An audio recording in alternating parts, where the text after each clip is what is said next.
What's up, everyone? It's your girl Candy, and I'm here for a special edition of Inside the Media with none other than Fly Dantoni. Yeah, walk up in this bitch, yeah, I'm on too. So, tell us a bit about your musical influences being Puerto Rican. You're from Puerto Rico. Where are you from? Like, tell us where you're from. And I'm from New York. okay. Where in New York, though? Because that matters. It matters, but it's like I'm from the Bronx. I'm from Yonkers. Yonkers West means you Chester still County. alive, right? Yeah. Okay, cool. Pretty All right. much. He's from Yonkers. Okay. Yeah, what that mouth do? I mean, obviously, musically, it has to, because if anybody knows anything about your music, you kind of have mastered flipping back and forth from English to Spanish in the middle of rapping, which is very difficult. People have compared you to people like Pitbull and other artists that are Hispanic artists that are able to incorporate the two. So New York, Puerto Rico, Atlanta. What's the influence with the Spanish connection? I think being in Puerto Rico kind of like made me know how to like dabble back and forth and other things. So when it was time to come back from Puerto Rico, I went to New York, and that's the era of Biggie and the pod stuff and all of that. So I got as much as I could get out of that, and then shortly after I came to Atlanta. So how long have you been here in Atlanta? Since like 2001. Yeah. So a long time. So that has to influence you a little bit too musically. I mean, I was able to cross over and listen to what the South listens to. Right. Because the South does not listen to the same thing that East Coast listens to. Do you embrace that though? Because a lot of New York rappers, so to speak, they don't always love the South, but you kind of got to at this point in the game. What do you feel about that? I was here for the transition. So I was here for when people in the South had no choice to listen to Lead with it, rock with it, like that. Well, not so much. It was that at the time New York was doing their own thing. You had 50, you had different artists, so it was okay, but it never really stood up to the stuff that comes out of that. I gotcha. So I kind of was able to blend into that and grab a little bit of my New York stuff and Atlanta stuff, and it took me a while to actually say, you know what, you gotta put everything in this pot. You can't just put you gotta put your Spanish stuff in it, you gotta do all of that. So I think that's what makes people fans of yours so much, because you kind of have a good blend without it seeming forced. Right. So let's talk a little bit about being in New York, working around, because you said you were during that Biggie era, like your musical influences. People kind of know that you've worked with some. Well, while I was in New York, I was young, but my uncle who passed away a couple years ago, Anthony Wolf Jones, he actually used to work with Diddy. Mm-hmm. So my ways of getting around people were just simply being around him. You know what I mean? Mm-hmm. And he'll come pick me up in Yonkers and take me to the infamous Daddy's house. That's gotta be fun. Tell us some Daddy's house stories. You got any stories of nudity in Daddy's house? No? Okay. Because we want to get to the good stuff. We're gonna accept that one out of the way. We want to get to the good stuff. Shouts out to Diddy though. That's the homie. But I saw a lot without them showing me directly what it was. I remember certain things that he would say to me, like, yo, if I can't dance and shake my tail to this, I don't want to hear it. So does that influence you now? And it made me say, okay, cool.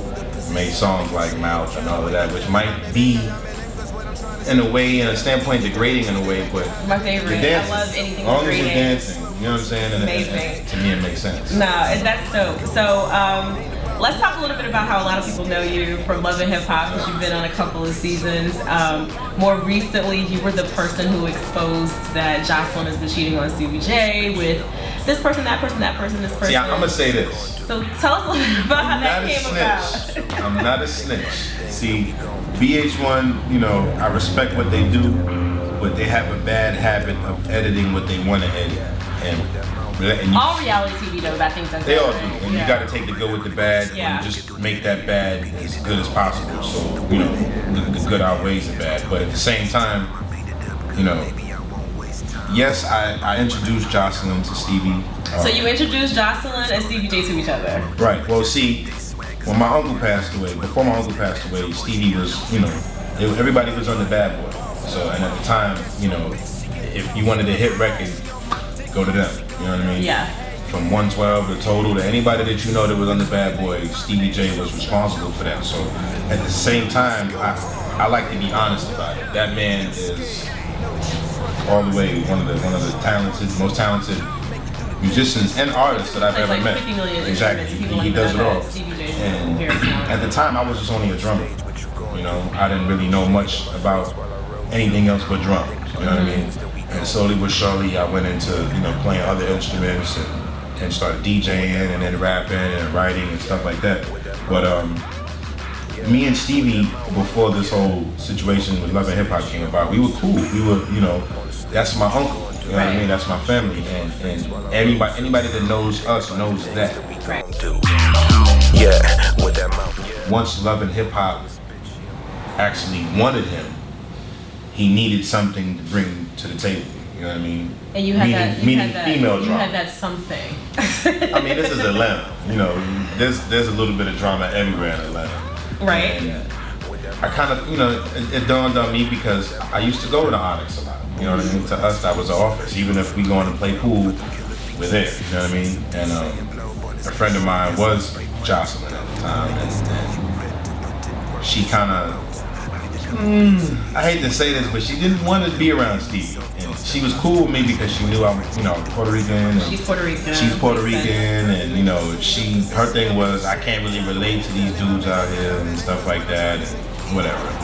The regular thought talk, but I didn't call her a thought, but you did. Hey, listen, she knows what it is. You know what I mean? And the reason why I could say things such as that is because once I brought it into the midst of things, it was like, okay, I'm responsible for all of this now because Stevie can't write in Spanish. Stevie can't write really, anything for her that's gonna make her have a character. You know what I'm saying? Mm-hmm. So I easily just started to really slowly but surely see what her character was. What is she about? Can we take her here? Can we do this? And she's just the prime example of ratchet. So it was like, where else can I go with this but give her what people want? What I see on TV is you're sitting here, you meet Benzino at a party for Rashida, and Benzino's asking you questions. You and Benzino are cool too, so Benzino's like, tell me about all these guys, all this information you got. See, the thing is that that's what the people want to know about. The thing is this. That party was being held on Peter Street. My name is Fly Dantoni for a reason. I like to shop. Okay. I like to go places, so I went to Fly Kicks to go shop. Benzino was in the store at the same time buying a shirt to put on to go to this event. He said, yo, why don't you come over there right quick? I said, all right, cool, but I need to talk to you. So there is some realness behind he said, the cameras. People think that the Love and Hip Hop is just all scripted, but that's actually it's a lot scripted. It has to be scripted. That's interesting to know that you randomly ran into him and then y'all are like there and then... Because I was looking for him prior to that. Prior to that, he put my name on Media Takeout and he said something. Tell us about that because your name was in the media, on Twitter. He named you as one of the people that Joseline's messed around with. Right. So that's another thing. I want to know more about that. I've never messed with Joseline. Are you being Bill Clinton right now, or are no, you okay? Not at all. Does she have a dress somewhere with a blue dress? No. People want to know the truth. I'm being completely honest. This is inside the media. We got to keep it 100. I've never, and I will. I never touched her. I never dealt with her in any kind of way like that. Now, her way of wanting to get to people is, okay, let me mess with you. So now, whatever I ask you for, you'll do. And because I didn't go to that realm with her, it was like, okay, where's my contract? You said you was gonna make sure that this TV show thing was gonna be cool, and I told you I'll give you some publishing, which I don't have to because I'm writing all of this for you. You're not writing anything. You say this to her. So how did that come about, the Benzino situation? I think the Benzino situation came about. So y'all go to this party. Yeah, so I go to this party, and I really went because he's like, talk to me over there. He had like 4 or 5 security guards with him. I said, okay, look, I'll just go over there and come talk to you. Okay. I literally just stopped shopping. I didn't even get anything. I just walked out, went over there. As soon as I walk in, the driver, which is Rich, is like there with like 3 or 4 people. He pulls me to the side. Dantoni, I got to talk to you about something. Like, what could you possibly want to talk to me about? And I told him, I said, if it got to do anything with that girl, please, I don't want to know nothing about nothing, bro. You know what I'm saying? He was like, you want to know about this stuff. Good, baby, I won't waste time. He slept with Joseline, the driver. The driver, you know what I'm saying? And then he's like, but it's not just me. I'm the driver. So I take her everywhere she wants to go when Stevie's not in town. And I'm like, oh, God. So then he goes through a list. I said, look, check this out. He starts to talk, and I said, before you go any further with that, bro, I don't feel like I need to be the one just saying this to Stevie or to Dantoni. You need to come out and say this. So of course, VH1 in their messy ways cut that scene out. Okay. Make it seem as though, you and Dino are just chit-chatting, and then you expose it. And if you've seen it, you can see it in my face where I'm more so like, I'm really upset because I'm like, can I talk to you now, please? Like, you didn't want to talk to me over there.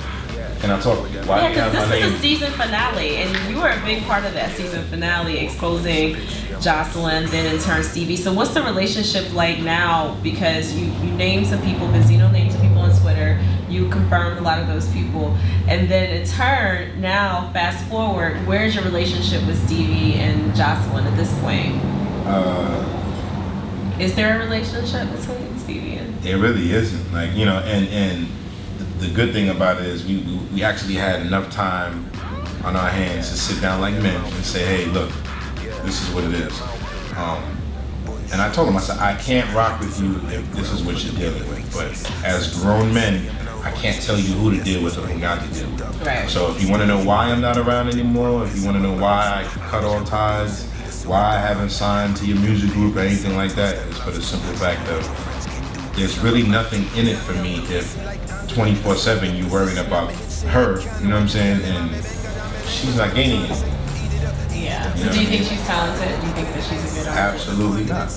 I mean, I can say that with all honesty. Okay. I think that I am. I think. Oh no. I mean, that's one thing about me. I'm gonna be honest to the fullest extent. Make you do the things that she don't do. I think that if VH1 doesn't do something drastic for this next season,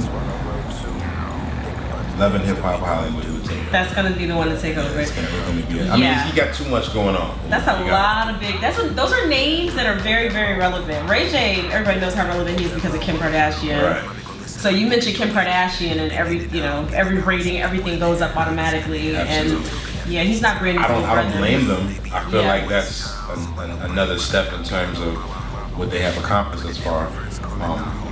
You know, it's all about ratings at the end of the day. And I definitely think that they're going to get very good ratings. Now, the whole question is, what are you going to do when it comes back to Atlanta? Well, you can be on. Are you gonna be on this upcoming season? Because you got a lot of buzz around your name from exposing that, and the producers seem to like you a lot, from what I hear in the industry and stuff. So are you? I mean, they speak on it. They meet with me. I see they're letting go of You gotta have a love interest, by Dantoni. How many bitches you gonna have? Can I say that? We can say bitches. Are you gonna be the playboy? Or are you gonna have? I don't know. Because it's called love and hip hop. My thing is, if I can't do, and big shouts out to K Michelle, because she's one of the people that actually has gotten on that show and made her music speak for itself. She has, yeah. If I'm gonna go on there and y'all want me to do a Carly Red, peace. I'm just not. What's your beef with Carly Red? I mean, she put my name out there. She was being nosy in the middle of it, and she went back and said something crazy. That's why Dantoni. She had a lot to say about it. Carly Red. She has so much more to worry about with her records. Yeah, you know what I'm saying? yeah. Shouts to Sydney Renee, because Sydney Renee is another marvelous artist that writes a lot. That wrote that song. That wrote that song. That she's singing. You know, yeah. but So yeah, if you're gonna put me in the spotlight as an artist, musician, whatnot, fine. Mm-hmm. If you're gonna put me on there to have 18 girlfriends and be fighting, and I think that's okay. Before you know it, I mean, it just has to have substance. You said it's about ratings. It's about ratings to them. See, because the ratings could either make you or break you. Eat it up, treat it like a holiday, bend that ass so. Where can everybody find you? You got a mixtape out. Where can they find the mixtape? Yeah, I got a mixtape. Tell us the name of it. It's called Boricua Baby. Having a lot of mixtapes right now. That's dope. A couple of vlogs and stuff has picked up as well ever since we released it. Last week, I think I released it the week before. And I mean, we've shot 2 videos so far. I'm trying to shoot a video for almost everything. That's dope. Like, I don't want to got a lot of songs. How many songs on the mixtape? Well, there's 19 songs. There's really 18 songs, and I have a bonus song with me and my sister Torica. Torica can sing her butt off. Yeah, yes. she can sing. She's like dope, no yes. other. And we just put it as a bonus song because it was like a last minute thing. We put it together. It was a hit record. So we're just pushing that. The live mixtape, what's your Instagram, Twitter? Everything is Fly Dantoni. FOYDANTONI. TONI. There's an I at the end. Not a Y. But I mean, from Twitter to Instagram to MySpace back open again? I hope not. I hope not too. We might as well get on Black Planet. I gotta find my password or something. No, you don't need to. Leave that dead where it's at. But yeah, you can, YouTube, stuff like that, and we're working. So at this point now, it's just all about creating the visuals and going from city to city, not just being stagnated in one city.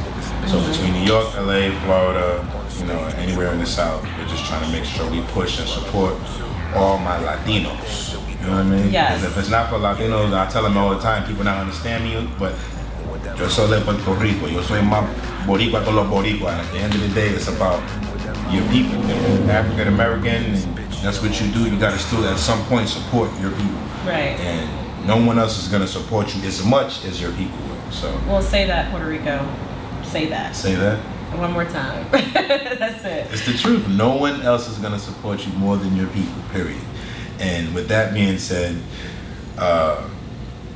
que yo te bendiga a todos mis Latinos, and let's make movies. On that note, that's it. I'll just say adios, because that's all I got. Bonjour.